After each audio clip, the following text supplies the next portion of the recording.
Shalom Bapak Ibu Saudara-saudara yang dikasihi Tuhan, jumpa kembali di channel YouTube saya. Apa kabar saudara-saudara? Saya terus berharap Bapak Ibu tetap dalam keadaan sehat dan terus diberkati oleh Tuhan. Kesempatan ini kita akan mendengarkan kesaksian dari seorang ibu muslimah yang mana sejak dari kecil sudah didoktrin untuk membenci orang Kristen. Karena Kristen itu kafir, mereka menyembah manusia, padahal Yesus itu hanyalah seorang nabi, bukan Tuhan.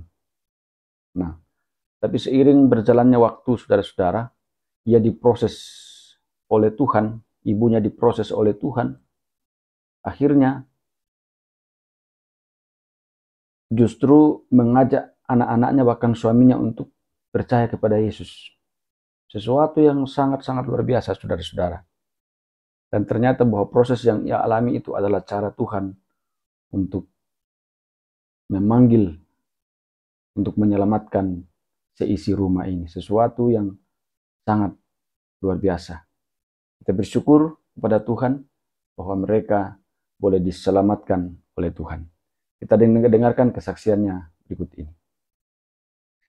Jadi latar belakang saya itu, papa saya orang Manado, campuran Portugis Yahudi.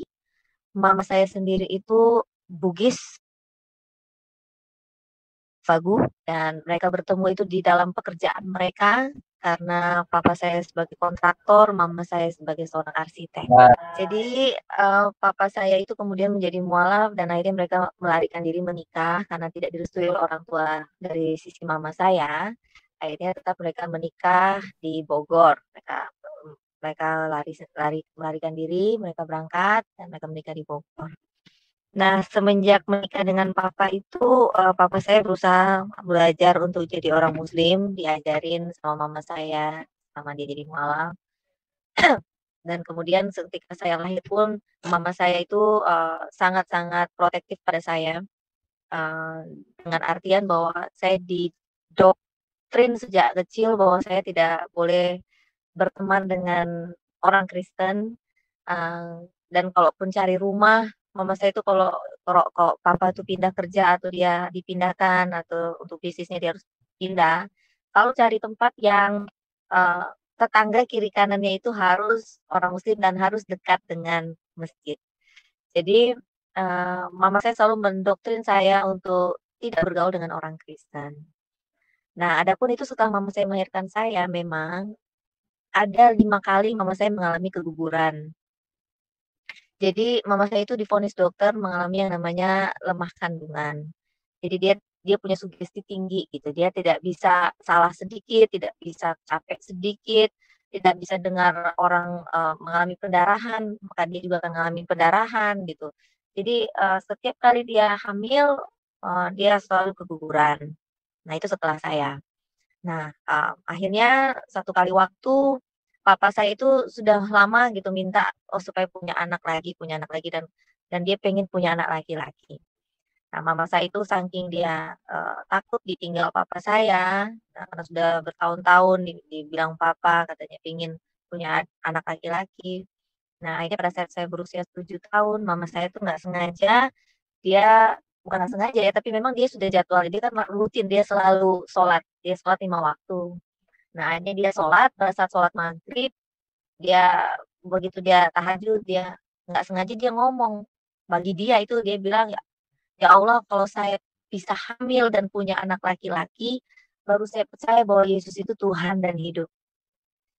Entah bagaimana dia bisa ngomong seperti itu, karena tidak ada satupun yang menginjili mama saya, bahkan keluarga dari papa saya pun tidak pernah berani ngomong apapun kepada mama saya, karena dia selalu tolak mereka mentah-mentah. Bahkan kalaupun ada penginjil atau pendeta yang datang dari rumah ke rumah untuk berusaha untuk kasih takat atau menginjil, selalu diusir mentah-mentah oleh mama saya. Tapi hari itu dia ngomong seperti itu dan dia kaget ketika perkataan itu keluar dari mulut dia, dia spontan langsung bilang, "Astagfirullah." Dia langsung buka, eee, kerudungnya, dia buka, dia langsung dia kembali ke kamar mandi, dia ambil air wudhu, dia cuci lagi dirinya, kemudian dia kembali lagi ke kamar untuk sholat.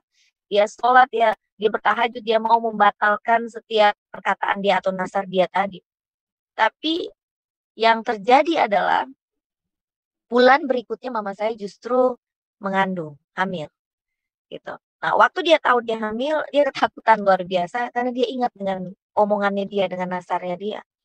Jadi pada saat dia tahu dia hamil itu dia berusaha sekali untuk menggugurkan kandungannya. Cuman dia tidak ingin pakai obat-obatan karena dia takut kalau anaknya jadi, dia takut kalau anak ini cacat. Jadi yang dia lakukan adalah setiap pagi itu dia ajak saya lari pagi, diajak saya pokoknya dia mau kerja keras karena dia tahu dia punya kondisi yang lemah kandungan. Dia nggak bisa capek, dia nggak bisa ngangkat yang berat, yang kemarin-kemarin juga sedikit dia bergerak sedikit dia pasti keguguran, dan yang dia harapkan ini bisa terjadi secara alamiah lagi.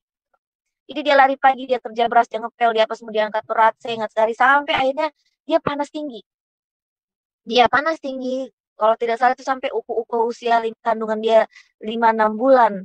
Dan pada saat sudah siap untuk dia bisa di USG pada usia kandungan 7 bulan, akhirnya mama saya memutuskan untuk mau USG karena dia penasaran, dia ingin tahu ini laki atau perempuan sih gitu. Begitu sampai di dokter, di rumah sakit waktu itu di Jakarta, rumah sakit Omni sekarang dia, kalau dulu Harapan Bunda. Nah, dia ketemu dengan satu dokter kandungan. Nah, waktu diperiksa oleh dokter kandungan di USG tidak kelihatan jenis kelaminnya karena bayinya itu menutup diri dia, ya, dia menutup alat kelaminnya. Jadi dokter bilang, waduh Bu tidak kelihatan. Nah, dokternya ini ternyata orang Ambon ini dia orang Kristen waktu itu. Nah, mama saya bersikeras, saya mau tahu, saya harus tahu anak saya laki atau perempuan. Nah, dokter ini bilang, kan Bu, tidak masalah, mau laki perempuan, sekarang perempuan pun bisa mengerjakan pekerjaan laki-laki, tidak ada masalah, yang penting sehat. Mama saya bilang, bukan begitu dok, permasalahannya ada ceritanya. Nah, mama saya mulai ceritalah dengan dokter ini. Nah, begitu dia cerita pada dokter ini terdiam, lalu dokter ini kemudian bilang, tunggu sebentar Bu, saya doa dulu. Ternyata dia Kristen. Begitu dia selesai berdoa, dia ambil lagi alatnya, dia putar-putar lagi di perut mama saya. Tapi tetap hasilnya negatif. Bayi itu tidak berubah posisi, jadi tetap tidak kelihatan dia laki atau perempuan.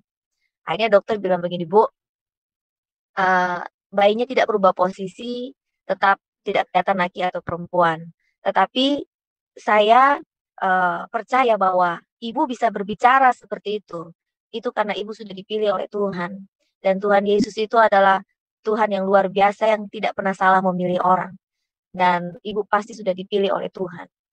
Lalu mama saya bilang, enggak mungkin, nggak bisa begitu. Saya nggak mau, saya nggak akan pernah. Amit-amit jabang bayi katanya. Saya tidak akan pernah mau jadi orang Kristen, kata dia gitu. Akhirnya dokter bilang begini, begini aja Bu, karena memang waktu itu posisinya bayinya besar dan dia harus dioperasi. Dokter menantang iman mama saya. Dokter bilang begini, Bu, kalau ibu memang mau percaya dengan iman ibu, ayo kita bikin perjanjian katanya. Dipanggillah notaris dari rumah sakit itu, lalu dibuatlah suatu agreement atau perjanjian di atas merai.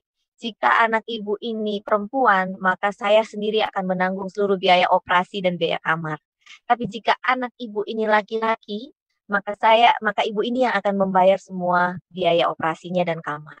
Nah, mama saya berusaha untuk menggunakan imannya saat itu, dia tanda tangan dengan dokter itu. Dia pikir, kalau dokter ini salah kan lumayan, saya dapat rumah sakit gratis, saya bisa dapat kamar gratis, saya bisa melahirkan gratis gitu dengan operasi. Akhirnya ditandatanganilah surat perjanjian itu. Nah, begitu pulang, gelisah hatinya. Biar bagaimanapun dia kepikiran. Akhirnya panas lagi, panas tinggi. Dibawalah sama temennya ke psikiater.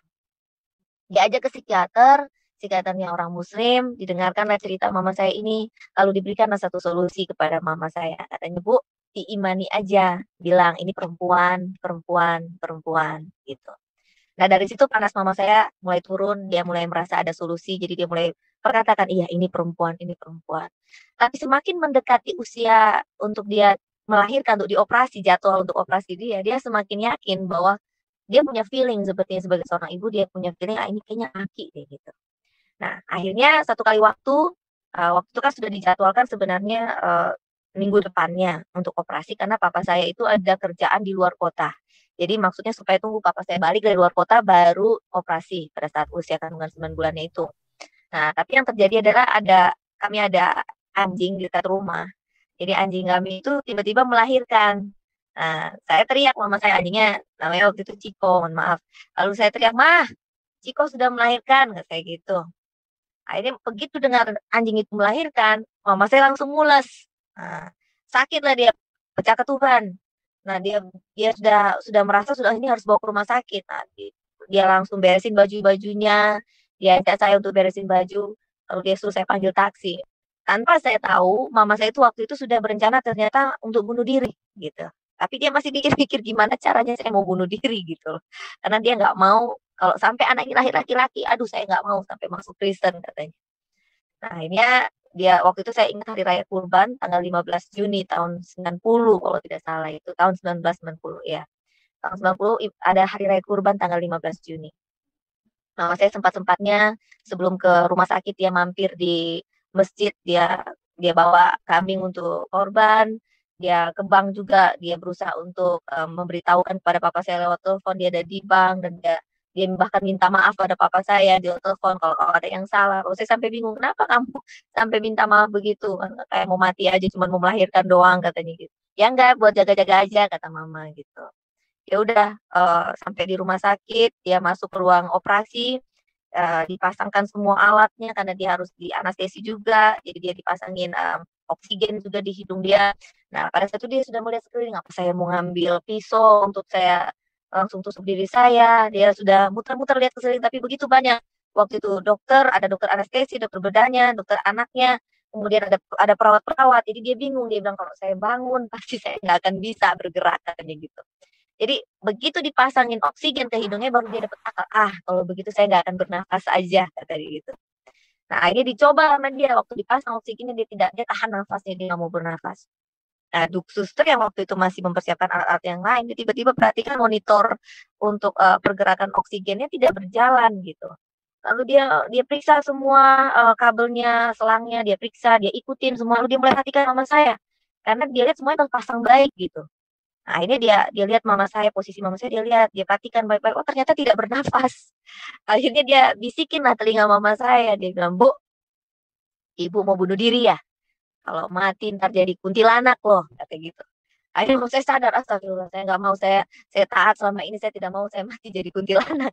Akhirnya dia mulai bernafas lagi. Nah, ketika dia mulai bernafas lagi, operasi dijalankan, dia disesar cuman dia dibius hanya setengah, jadi dia bisa lihat di kaca sebagian. Yang sama operasi berlangsung, dia masih bisa memperhatikan. Pada akhirnya, ketika dokter berhasil mengangkat keluar bayinya, dokter langsung teriak, "Hah, Gorbachev."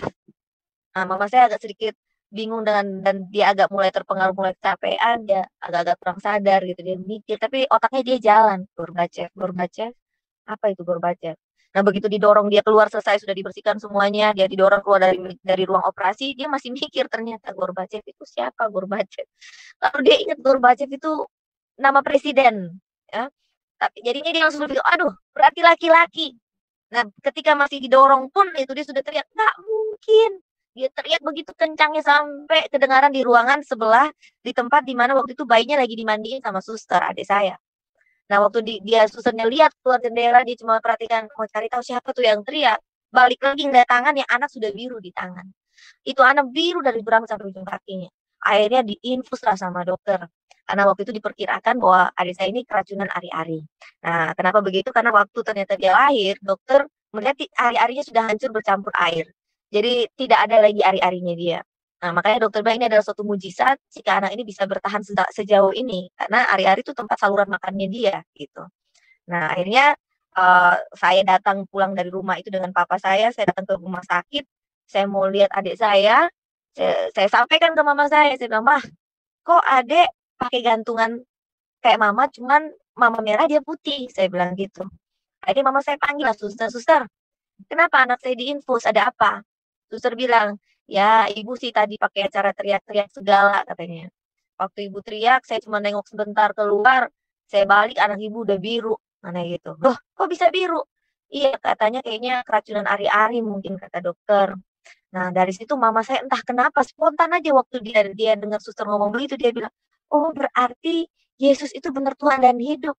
Lalu dia merasa ada seperti tangan besar yang merangkul dia dari belakang dan dia merasa kehangatan yang luar biasa. Dan suster itu langsung dengan spontan bilang, "Astagfirullah Bu, Yesus itu bukan Tuhan, dia hanya nabi." Kemudian mama saya bilang, "Enggak, dia Tuhan dan dia hidup." Nih saya lagi dipelukin dari belakang.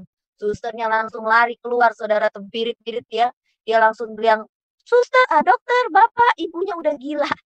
dokter, bapak ibunya udah gila. Dia ulang-ulang ngomong. Papa saya lari masuk di kamar. Dia pegang kepala mama saya. Dia bilang, "Mama, jangan gila dulu. Anak-anak masih kecil," katanya. Oh, saya bilang, "Saya nggak gila. Panggil aja pendetanya adik kamu. Suruh dia datang doakan anak kita. Pasti sembuh." Menurut kesaksian mama saya, dia bilang, "Saya nggak ngerti itu iman dari mana, kekuatan dari mana, kepercayaan dari mana, tapi itulah yang saya percayai saat itu, datang ke dalam hati saya." Maka dipanggillah pendeta itu mendoakan adik saya waktu itu, dan mama saya berdoa cuma satu, "Tuhan Yesus tolong sembuhkan anak saya." Dan ketika selesai didoakan, adik saya itu tiba-tiba dia mulai bergerak lincah, dan dokter mulai melihat dia birunya itu berkurang pada tubuhnya dan infusnya dicabut dan dia dinyatakan sembuh oleh dokter. Teknisnya itu seperti apa? Mungkin Anda harus mesti mendengar kesaksian mama saya secara langsung. Nah, setelah itu terjadi, akhirnya malam, udah mulai sore gitu kan, udah mau malam. Mama saya pas maghrib dengar azan, dia ingatlah, kakaknya, adiknya, papanya, keluarganya ngajakin tarawih. Kepikiranlah sama mama saya waktu itu. Lalu dia mulai teriak lagi di tengah-tengah keheningan itu di dalam kamar, dia mulai teriak sendiri, "Nggak mungkin!" Nah, begitu dia teriak, "Nggak mungkin!" adik saya yang di ruangan bayi tiba-tiba langsung, maaf kata, dia mencret-mencret, dia buang air besar. Nah, bayi ini perlu di-noted belum ada 1 hari. Nah, ketika waktu itu dia sudah dibiarin sama suster dilihatin, ternyata selama 1 jam itu sudah 36 kali kalau nggak salah dia sudah buang air.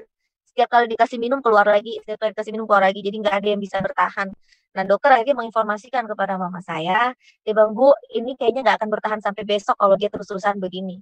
Say goodbye aja." Nah, begitu papa saya tahu, dia marah besar. Dia marah, dia datengin mama saya, dia bilang, "Kamu jangan main-main sama Tuhan Yesus," dia bilang. "Kalau sampai anak saya mati, saya akan bunuh kamu." Kasarnya sampai ngomong begitu sama mama saya. Akibat dia saking kesalnya. Nah, karena ketakutan, mama saya langsung berpikir, "Astaga," dia bilang, "berarti benar-benar ini saya harus harus membayar nasar saya." Akhirnya dia berusaha jalan ke ruang bayi. Dia jalan ke ruang bayi itu, kemudian dia berlutut di samping, inkubatornya. Adik saya sudah dimasukkan ke inkubator. Nah, waktu itu dia berlutut di situ, lalu dia bermohon sekali lagi, dia bilang, "Tuhan Yesus, 1 kali lagi, aku minta jika Kau benar Tuhan dan hidup, sembuhkan anak saya di depan mata saya, maka aku akan memberi hidupku untuk melayani Engkau." Nah, nggak lama kemudian dia perhatikan terus adik saya, dia berlutut di samping adik saya itu. Lalu tidak lama adik saya tangannya mulai bergerak. Ketika tangannya bergerak, dia mengambil 1 langkah iman, dia panggil, "Suster, suster, tolong kasih susu anak saya." Begitu dikasih minum susu, terus dicabut lagi sama suster, ditungguin tidak keluar lagi. Dikasih lagi susu, ditungguin lagi, tidak keluar lagi. Anak itu minum dengan lahap. Sampai 3 kali dicoba seperti itu, dan akhirnya dokter lihat ternyata dia sudah tidak lagi, buang air, dan dokter menyatakan dia sembuh dan semua infusnya dicabut lagi. Nah, dari situlah mama saya mulai percaya bahwa Yesus itu Tuhan dan dia berkomitmen untuk mengikut Tuhan Yesus apapun yang terjadi. Sekalipun tantangan setelah itu tidak gampang. Tapi cerita saya berbeda lagi. Nah, ketika itu kan saya dari kecil sudah didoktrin untuk membenci orang Kristen, tidak bahkan boleh bergaul dengan orang Kristen. Tiba-tiba mama kami yang ngajakin kami semua kembali masuk Kristen. Papa saya disuruh balik masuk Kristen dan kami semua diajak masuk Kristen. Nah, nah di situ saya bingung. Mungkin karena dia tidak ada jawaban lain, karena saya tanya sama dia, "Mah, kenapa sekarang mama suruh kita masuk Kristen? Kan bukannya kita nggak boleh jadi orang Kristen," saya bilang. Nah, mama saya bilang, "Ya udah, kalau kamu nggak ikut nanti kamu nggak dapat warisan."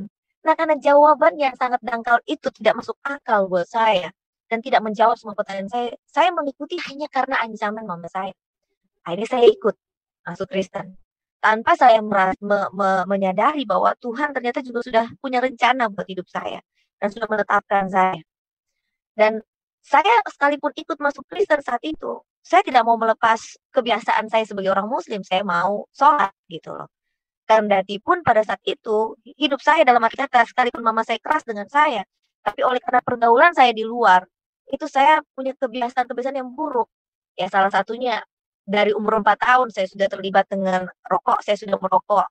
Kenapa saya bisa merokok? Karena dulu, kembali kami, mama saya menikah begitu saya lahir, kami sempat tinggal di Manado, di, tempatnya opa saya, di sebelah papa. Nah, itu di rumah opa saya itu ada kos-kosan karena dia dekat dengan Universitas Samratulangi rumahnya. Nah, jadi di situ ada kos-kosan anak-anak kos. Nah, begitu mama dan papa saya setiap kali kerja selalu menitipkan saya kepada anak-anak kos. Kenapa? Karena opa saya sudah tuli akibat perang. Jadi dia takutnya mama saya itu dia kalau saya jatuh atau saya kenapa-napa opa saya nggak bisa dengar. Nah, dulu opa saya perokok keras gitu. Dan banyak juga anak-anak di situ yang ngekos, semuanya hampir rata-rata berokok semua.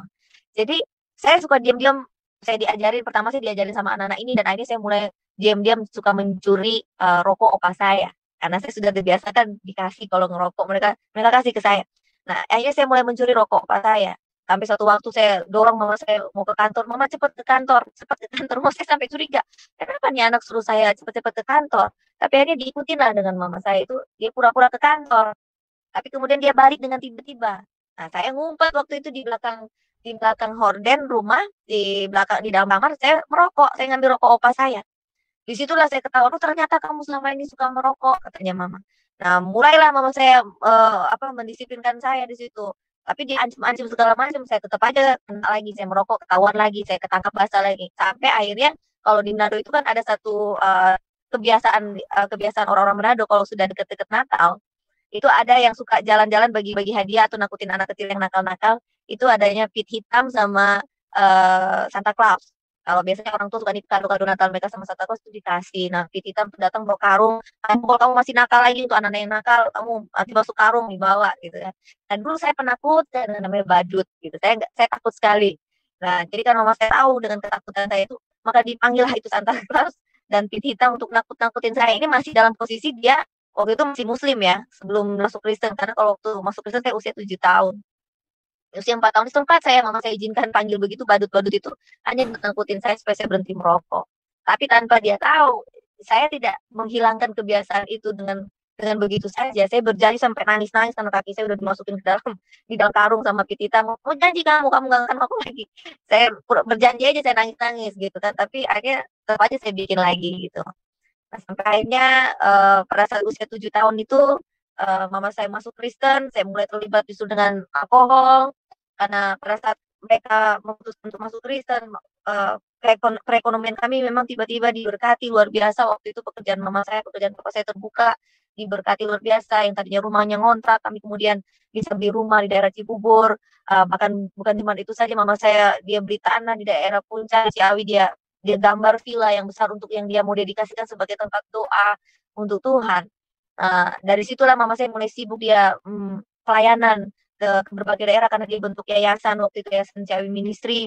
Dia merangkul berbagai macam hamba Tuhan dari berbagai macam denominasi untuk mengajar dia, untuk membina dia, sambil dia bisa bersaksi sampai ke daerah-daerah waktu itu. Terlebih khusus dia kembali ke Manado sempat untuk bersaksi di tempat dia juga di sana. Bagaimana dia bisa terima Yesus. Begitu cinta mula-mulanya dia dengan Tuhan Yesus pada saat itu, dia sibuk melayani, dia sibuk bekerja, papa saya juga demikian. Yang sampai pada akhirnya saya punya kesempatan lebih banyak, karena waktu semuanya ada, dan saya semua disiapin dengan semua yang ada, saya lebih bebas. Nah, waktu itu papa saya sempat ada taksi presiden, punya montir, punya sopir, saya suka nongkrong dengan mereka, saya ngerokok dengan mereka, saya diperkenalkan dengan minuman, saya suka mabuk juga dengan mereka. Sampai akhirnya saya ingat tuh umur 9 tahun kalau nggak salah itu, saya malam Natal, mama lagi ibadah di bawah, saya justru minum-minum dengan para supir dan montir ini. Waktu itu saya minum 6 kaleng bir bintang, 1 kaleng teh angkat, 1 botol anggur orang tua, 1 kaleng, Guinness, sampai saya makan kacang dan ngerokok. Saya turun dia nggak perhatikan kalau saya itu, sudah setengah mabuk gitu.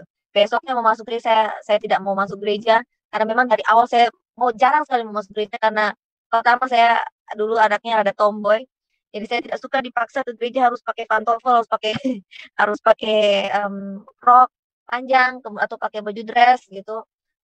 Mau masuk yang gereja umum saya kurang mengerti dengan khotbah pendeta, masuk di sekolah minggu otak saya itu sudah mulai, lebih dewasa dari umur anak-anak saya. Kenapa? Karena di usia 5 tahun, 6 tahun aja saya sudah terekspos dengan pornografi dan saya bereksperimen teman-teman saya. Jadi bagi saya ini kayak anak kecil banget gitu, otak saya terlalu dewasa di umur yang seperti itu. Nah, akhirnya saya, eee, tidak pernah mau masuk gereja lagi. Hingga akhirnya saya percepat saja, umur 10 tahun itu ketika setelah ulang tahun saya tanggal 18 Maret, tanggal 19 Maret itu mama saya berencana mengadakan doa semalam di Ciawi, di villa yang sudah dia buat itu. Dan dia ngajak semua pendeta-pendeta dan hamba Tuhan untuk sama-sama ke sana sambil bersyukur untuk ulang tahun saya. Jadi kita konvoi semua dengan pendeta-pendeta ini konvoi mobil ke sana. Sampai di sana saya mulut udah pengen banget pengen ngerokok. Saya lihat supir saya satu dia ngerokok. Akhirnya saya suka simpan juga rokok saya sendiri. Saya naiklah ke atas, saya cari tempat-tempat yang kosong. Saya pikir, aduh bagaimana caranya biar nggak ketahuan. Kan sekarang ini kan semuanya kamarnya diisi sama pendeta-pendeta. Jadi saya naik ke lantai 2, ada satu kamar yang punya balkon. Dan di bawah balkon itu kalau saya loncat, itu ada kayak semacam seng gitu yang menghubungkan antara rumah utama dengan dapur basah. Nah, saya duduklah di bawah situ supaya nggak terlalu kelihatan. Saya nongkrong lah di situ. Setelah saya selesai merokok, saya matikan rokok saya dan saya berdiri. Waktu saya berdiri itulah saya salah injek. Saya injek bagian yang kosong. Nah, waktu saya injek bagian kosong itu yang nggak ada rangkanya itu, maka saya jatuhlah mentah-mentah. Saya jatuh kira-kira 4,5 meter itu dari lantai 2 itu. Jatuh, nah begitu jatuh, roh saya keluar. Kenapa saya bilang roh saya keluar? Karena saya ingat dengan jelas, saya sudah melihat tubuh saya terkapar di lantai itu, di tempat saya jatuh itu. Dan saya melihat orang-orang datang menghampiri saya, ngumpulin badan saya itu dan berusaha membangunkan saya. Saya dengar mereka, tapi mereka tidak dengar saya. Dan yang terang selama satu-satunya adalah keadaan di bawah tubuh saya itu. Sementara sekeliling saya yang saya lihat adalah gelap gulita. Nah, waktu itu saya berpikir saya di mana? Saya ketakutan luar biasa karena saya ngomong gak ada yang dengar. Saya berteriak-teriak tidak ada yang mendengar saya. Tiba-tiba terdengar suara bilang begini, kamu kan mau mati sekalian, memang kamu bakal mati nih sekarang. Saya nggak tahu itu suara dari mana. Tapi saya takut mendengar suara itu. Kenapa suara itu bilang begitu? Karena waktu dari kecil itu saya manja, saya nakal. Jadi kalau kemauan saya tidak dituruti oleh orang tua, saya selalu ngancam mau bunuh diri. Terakhir saya ngambil senapan papa saya dan saya mau bunuh diri saya, mau tembak ke kepala saya. Dan selalu seperti itu ancaman-ancaman saya. Nah, waktu kejadian terjadi, saya bilang, aduh, jangan-jangan saya mau mati beneran ini. Nah, terus suara yang kedua, suara ngomong begini, kamu kan nggak percaya Yesus, karena kamu bagaimana? Kamu bakal mati, kamu tidak percaya, gitu. Jadi yang saya tangkap, saya akan mati dalam ketidakpercayaan. Saya mau selamat nggak nih waktu itu? Masa saya lebih takut lagi.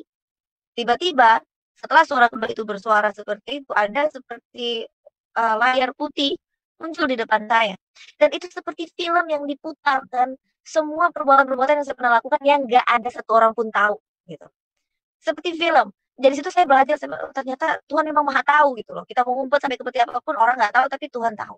Itu seperti film diputarkan semuanya perbuatan saya suka nyolong, ya suka bohong sama papa, bohong sama mama, saya suka nggak masuk sekolah, saya pulang ke sekolah tapi saya nggak tembus di sekolah, saya nggak nyampe di sekolah.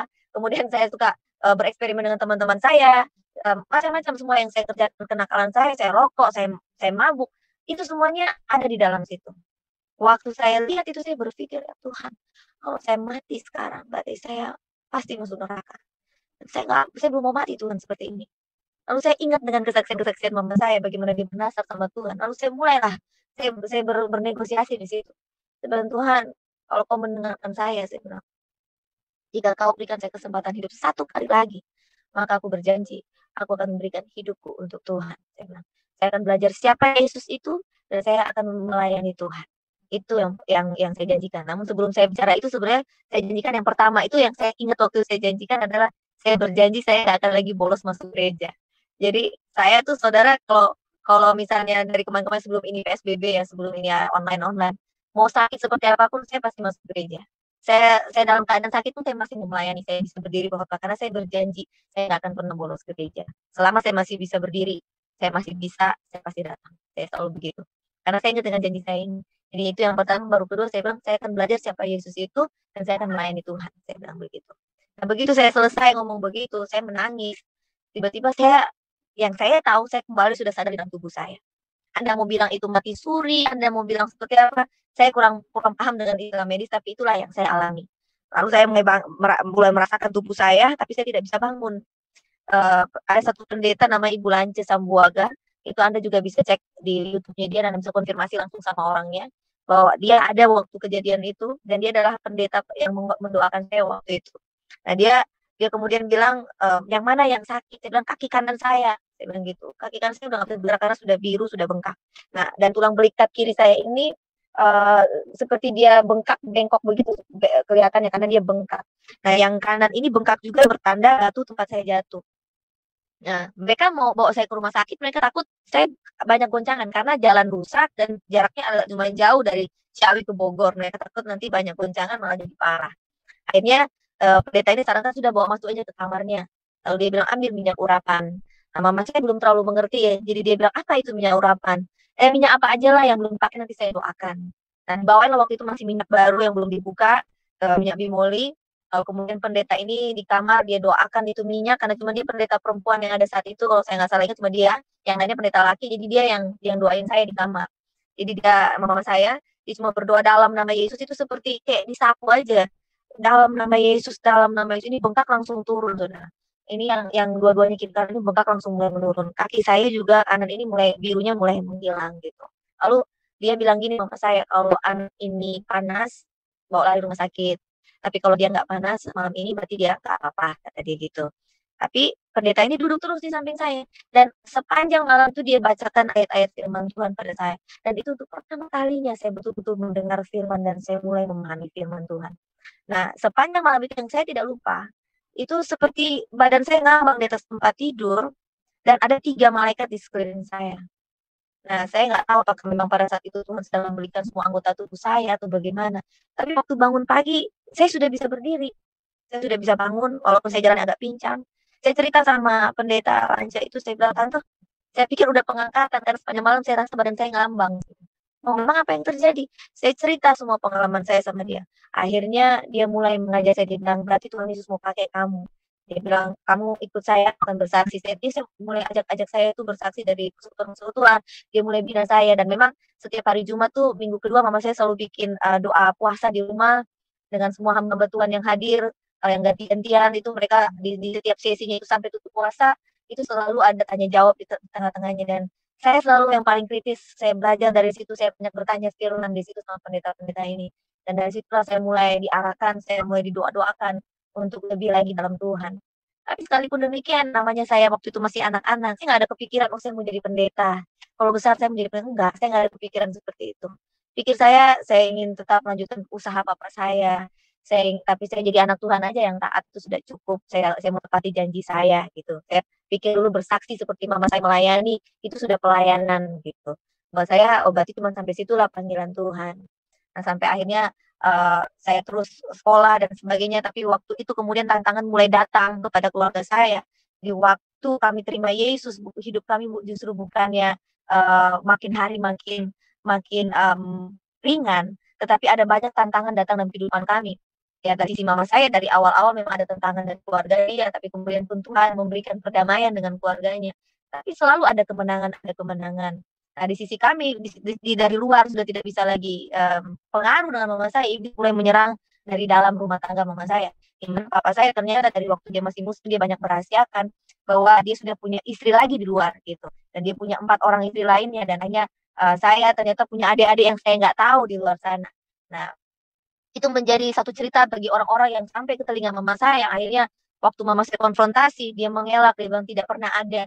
Dia bilang semua itu tidak pernah ada dan tidak benar katanya. Akhirnya mereka pecahlah di situ rumah tangganya. Dan papa saya sempat pisah rumah dengan mama saya. Tidak pernah ada perceraian, tetapi hanya pisah rumah. Karena ternyata papa saya itu menikahi semua yang lain ini waktu dengan posisi agama Islam. Jadi nikahnya nikah Muslim semua. Apa istilahnya waktu itu? Pokoknya nikah muslim semua lah, nikah siri semuanya gitu. Karena kalau dalam Kristen tidak ada namanya istri kedua dan ketiga dan tidak ada perceraian. Nah, mama saya memegang teguh itu. Hingga pun sampai detik ini pun, sekalipun papa saya lebih memilih tinggal dengan istrinya yang paling muda, dan dia tidak pernah menceraikan mama saya pun tidak pernah meminta untuk diceraikan, dan mama saya tidak juga mau berpikir untuk menikah kembali atau berpacaran. Hidupnya semenjak dia kenal Tuhan hingga detik ini dia hanya melayani. Dia menjadi seorang pendeta, dia melepaskan pekerjaannya sebagai arsitek dan dia memilih untuk full time justru melayani. Saudara-saudaranya dia yang seberang masih sempat bertanya sama dia, kenapa kamu nggak balik aja lagi? Toh dia juga sudah tinggalin kamu. Mama saya bilang, saya ikut Yesus bukan karena suami saya, tapi saya ikut Yesus karena saya mengalami perjumpaan dengan Tuhan. Maka itu mama saya terus tekun dan itulah yang diwariskan kepada kami anak-anaknya. Bahkan ketika kami pun beranjak dewasa, kami terjun dalam pelayanan. Saya mulai melayani sebagai worship leader, sampai kepada sebagai seorang interpreter. Kemudian saya mempunyai satu yayasan di Manado namanya Agape International Ministry, di mana saya merangkul anak-anak yang broken home sama seperti saya, yang tidak mampu bersekolah, untuk kami sponsori bersama. Bukan karena saya berkecukupan, karena pada saat itu terjadi, pada saat mama saya berhenti kerja, kami dengan segalanya. Dan papa saya mulai membawa kami ke Manado, kami disuruh pindah ke Manado, yang tadinya kami pikir hanya menjenguk opa, tapi kemudian ditahan, sudah tidak usah balik, semua surat keluarga, sekolah saya diurus untuk pindah dan kami dipindahkan ke Manado. Dan dari situ kami mulai belajar hidup bergantung kepada Tuhan. Dan mama saya mulai melayani dan dari situ kami bisa sekolah, kami selalu mengalami pemulihan dari Tuhan.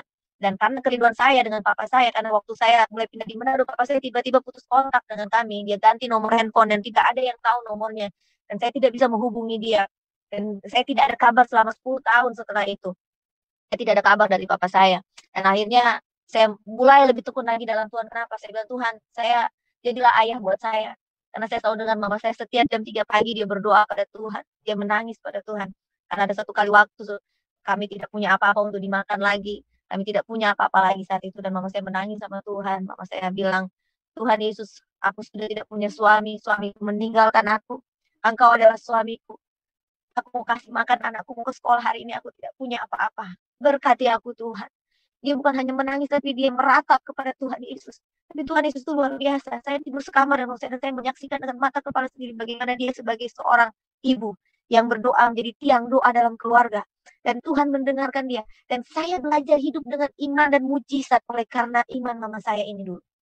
Dan saya melihat dia berdoa dan saya melihat bagaimana mujizat Tuhan itu terjadi. Dia berdoa jam 3 pagi.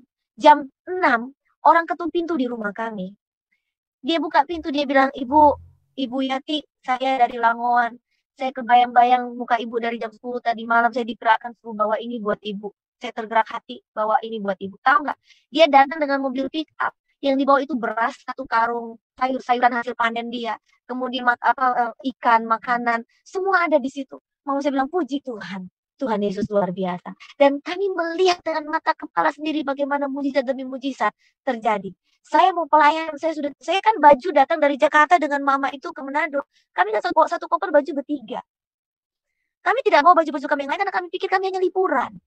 Jadi saya tidak punya baju-baju yang lain. Saya tidak punya banyak baju waktu itu. Dan untuk beli lagi justru kami tidak punya uang. Karena kami tidak dinafkahi, kami tidak dibiayai oleh papa kami. Akhirnya saya belajar beriman di situ. Setiap kali saya ke toko baju, saya lihat ada baju, saya tumpang tangan dalam nama Yesus, ini punya saya. Dalam nama Yesus Tuhan kau berikan ini buat saya. Waktu itu waktu ada retreat dari sekolah SMA, waktu itu saya kelas 1 mau ada retreat, saya nggak punya baju untuk saya, karena baju-baju saya yang lain, baju rumah saya itu semua robek-robek, saya malu. Dan Tuhan, saya mau bawa baju apa, semuanya pada sobek, saya malu di teman-teman saya. Saya berdoa begitu, saya menangis sama Tuhan. Tiba-tiba anaknya teman mama saya datang, 2 tas belanjaan dia bawa ke rumah. Dia bilang, saya lagi belanja, kok saya kegerakan, saya ingat si Kristi ya, katanya gitu. Saya beliin baju-baju ini buat dia, mudah-mudahan muat ya. Waktu itu mama saya panggil saya, dia biasa aja nih, Kristi katanya kamu dibeliin baju-baju, ada 2 tas besar, ada baju, ada celana, semuanya yang saya doakan sama Tuhan ada di situ. Lalu saya menangis langsung di depan mama saya, langsung air mata saya turun, saya bilang, waduh puji Tuhan, luar biasa Tuhan baik. Di depan itu kakak yang bawain saya itu pun dia sampai kaget, kenapa kamu nangis? Saya bilang, saya sudah bergumul, saya bilang saya berdoa karena saya mau retreat minggu depan, saya nggak ada baju yang mau saya pakai gitu, karena semua baju-baju saya, baju rumah saya robek, baju-baju casual saya itu banyak yang baju robek dan lainnya udah pada sempit. Saya bilang saya udah nggak bisa pakai. Lalu dia pun akhirnya menangis, berarti ini berkat kamu, ini dari Tuhan buat kamu. Jadi di situ saya melihat penyertaan Tuhan, provisi Tuhan dalam kehidupan saya dan mama saya. Kami bisa sekolah di tempat yang terbaik, kami bisa kuliah, bahkan ketika saya kuliah pun, walaupun saya kuliah umurnya baru 25 tahun, baru saya bisa kuliah. Karena kenapa? Saya banyak mensponsori anak-anak dari hasil pelayanan saya. Saya interpreter, saya berkhotbah, saya melayani. Apapun yang saya dapat, saya kembalikan ke ministry ini untuk membiayai anak-anak. Nah, ini pada saat umur 25 tahun saya bisa kuliah. Saya ambil psikologi dulu, kemudian tidak lama kemudian saya ambil teologi ya. Itu pun dari mujizat dan dari kemurahan Tuhan, dari apa yang Tuhan berikan pada saya. Tidak ada satupun yang dibiayai oleh orang tua atau menyusahkan dari keluarga saya, dari mama saya. tapi semuanya ada kemurahan dari Tuhan. Dan saya melihat penyertaan Tuhan, bahkan adik saya bisa sekolah, bisa bekerja sampai saat ini pun semuanya oleh provisi Tuhan dan kemurahan Tuhan. Dan disitulah saya melihat mujizat puji Tuhan. Dan ketika pun mama saya melayani, pelayanan mama saya itu dia lebih kepada profetik, dia kepada kesembuhan ilahi. Dan situ pun banyak dia melihat mujizat, gimana dia mendoakan orang yang kanker sembuh, orang yang gagal ginjal, yang sudah cuci darah bisa sembuh. Semuanya karena kasih karunia Tuhan. Tuhan menyatakan kuasanya dalam kehidupan kami. Hingga detik ini pun ketika saya pelayanan, saya kemanapun saya melayani, Tuhan Yesus masih tetap dahsyat menyertai pelayanan saya. Di tengah-tengah kekurangan saya pun, dalam tantangan-tantangan saya, karena saya dipanggil pun dalam usia muda, saya harus disisihkan dari teman-teman saya. Ketika saya mulai menginjil kepada mereka, saya dibilang orang gila, saya dihina, bahkan saya pada saat saya pun pelayanan, saya banyak dewasa, saya banyak dikasihkan gosip-gosip yang nggak enak, saya difitnah, karena mungkin terus terang saja karena kesendirian saya bukan memilih untuk tidak menikah, tapi saya berhati-hati untuk saya memilih pasangan hidup saya, karena bagi saya kalau pasangan hidup saya itu harus seimbang sepadan sesuai dengan firman Tuhan, dan paling tidak bisa menerima saya untuk melayani Tuhan. Maka dari situlah banyaklah cita-cita yang tidak enak buat saya dari masih saya pun di Manado. Nah, makanya dari itulah orang tua saya, mama saya ini udah mengerti, karena mereka yang tahu siapa saya. Dari saya bertobat, hidup saya hanya rumah, gereja. Walaupun sekolah, rumah, sekolah, gereja, gitu aja. Dan itu bukan hal yang mudah untuk orang yang remaja bertumbuh, karena ini saya dihina teman-teman saya, kamu nggak menikmati hidup. Saya bilang, kamu yang nggak menghidupi hidup kamu karena kamu tidak kenal siapa Yesus. Tapi dari situ saya menuai banyak jiwa dari saya masih SMA. Kenapa saya bisa ada pelayanan agape ini? Karena ini dari usia saya 16 tahun saya melayani.